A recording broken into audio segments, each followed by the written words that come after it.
श्रद्धा के सुमन अर्पित करता हूं एवं बालाघाट की कटंगी विधानसभा के नांदी गांव में आज उनके प्रतिभा के अनावरण का जो सौभाग्य प्राप्त हुआ, उनकी 135वीं जयंती की समस्त देशवासियों और विश्व में उनके अनुयायियों को उनकी जयंती की हार्दिक मंगल कामनाएं प्रेषित करता हूं। पेरियार ललित सिंह यादव, मां फूलन देवी, क्रांति सूर्य बिरसा मुंडा, टांटिया मामा भील जी, संत कबीरदास जी, पेरियार साहब, शहीद आजम भगत सिंह, ये जितने भी ज्ञात अज्ञात संत गुरु वीरांगना, उनके चरणों में श्रद्धा के सुमन अर्पित करता हूं।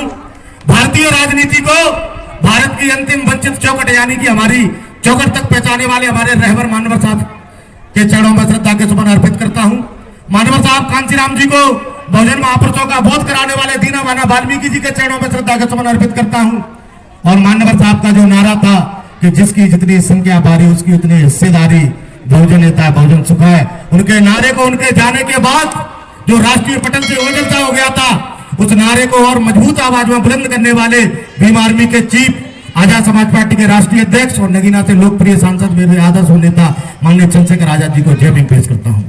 भीम दल के बिना नरम दल अब आगा है और नरम दल के बिना गरम दल भी अब आगा रहा है, इस बात को भी आपको मानना पड़ेगा। आज मैं आप लोगों के बीच में उपस्थित हुआ हूं परम पूज्य बाबा साहब की जयंती के उपलक्ष्य में, लेकिन मेरे सम्मानित साथियों, यह बातें कई लोग यहाँ पर पूर्व में वक्ता कह के गए। हमारा एक जो छोटा भाई था, यदि आपके मोहल्ले में कोई नेता घुस जाए तो मेरी गर्दन काट देना मुझ तो हो जाएगी, इस बात को ध्यान रखना। बताइएगा, यदि आप लोगों का वोट नहीं होगा तो कोई नेता आपके पास आएगा क्या? कोई स्कीम आपको मिलेगी क्या? नहीं मिलेगी। तो मेरे सम्मानित साथियों, मैं वही आपसे कहना चाह रहा हूं, आज पूरे देश के अंदर प्रकृति के हम शुक्रगुजार हैं कि माननीय चंद्रशेखर आजाद जी के रूप में एक मजबूत विकल्प हमें मिला है। तो उन लोगों ने सिर्फ जातंकवाद की मिसाल पेश की और इस देश के बहुसंख्यक वर्ग को गुलाम बनाने के लिए नियम कायदे कानून लगे। लेकिन इस दुनिया में यह बात सत्य है कि तमाम लोगों को गुलाम बनाकर कई बादशाह बने, लेकिन गुलामों को इंसान बनाकर एक ही बादशाह बना, वो परम पूज्य बाबा साहब है। इस बात को ध्यान रखें। कुछ पत्रकार बंधुओं ने पूछा कि आप परशुराम को जानते हो क्या? तो उन्होंने कहा मैं नहीं जानता, और यह बात सत्य है तो वो नहीं जानते।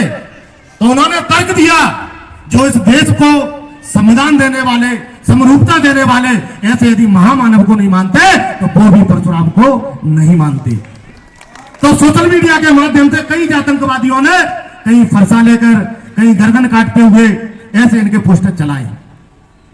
तो अभी 18 तारीख की बात है, तो 18 तारीख को हम राजगढ़ में पहुंचे। जब बात हुई तो मैंने उनको बताया कि देखो जातंकवादियों, हम लोगों को मत चिढ़ा करो, जातंकवादियों हम लोगों को मत चिढ़ा करो, हम उसके वंशज हैं कि हमारी समाज का काम ही तो राफी से किया जाता है जूता बनाने का। राफी जानते हो? और राफी का कभी टाका नहीं लगता, ये भी मानते हो कि नहीं मानते हो? और राफी एक ऐसा हथियार है, यदि उसको रख दो तो कोई भी है जो पाखंडवादी घूमता फिरता है, उसका मंत्र भी कर्तव्य दिखाने में काम नहीं करता है। तो मैंने उनको मंच से कहा कि हमें मत ललकारो, हम पढ़ते भीमराव की तरह हैं और लड़ते भीमा कोरेगांव की तरह है। यदि हमारा इतिहास देखना है तो इस बात को ध्यान रखना। लेकिन सम्मानित साथियों, जब अंतिम समय में आप पहुंचोगे, चंद्रशेखर आजाद जी पे कई बार हमला हुआ, आप लोगों ने देखा भी होगा, लेकिन वो लड़ रहे हैं और जाकर बता रहे हैं। तो मानवर साहब कांचीराम जी एक बात कहा करते थे कि वोट की रक्षा बेटी से बढ़कर करना है। क्या करना है? वोट की रक्षा बेटी से बढ़कर करना है। सोचने में बड़ा अजीब लगेगा कि वोट की रक्षा बेटी से बढ़कर करना है। तो मेरे सम्मानित साथियों, वो इसलिए कहा करते थे, जब यह देश आजाद नहीं हुआ था, जब इस देश में संविधान लागू नहीं हुआ था, जब इस देश में लोकतंत्र स्थापित नहीं हुआ था, तब हम लोगों के लिए राजा कहां से पैदा होते थे?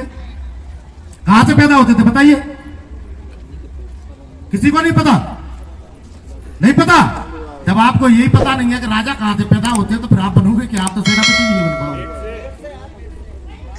हमारे लिए राजा रानी के पेट से पैदा होते थे। यदि रानी के गर्भ से यदि लड़का पैदा हुआ, चाहे लंगड़ा हो, लूला हो, काना हो, भेड़ा हो, पागल हो, मंदबुद्धि हो, लेकिन वो हमारे लिए राजा पैदा हो जाता था।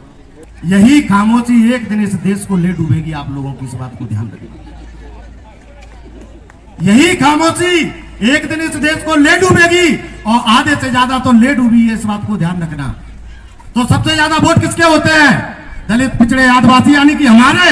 और सोचिए मनोहर साहब कांसीराम जी जो एक बात कहा करते थे कि वोट की रक्षा बेटी से बढ़कर करना है, और चुनाव के समय में आप लोगों ने आखिरी दिन अपने वोट की रक्षा करके, और हमारे बीच से जैसे संजय भाई है, हमारे ढीलेश भाई है, हमारे वीरेंद्र जी है, हमारे रितेश जी है, और आखिरी दिन आपने वोट की रक्षा करके इनको यदि विधानसभा में पहुंचा दिया।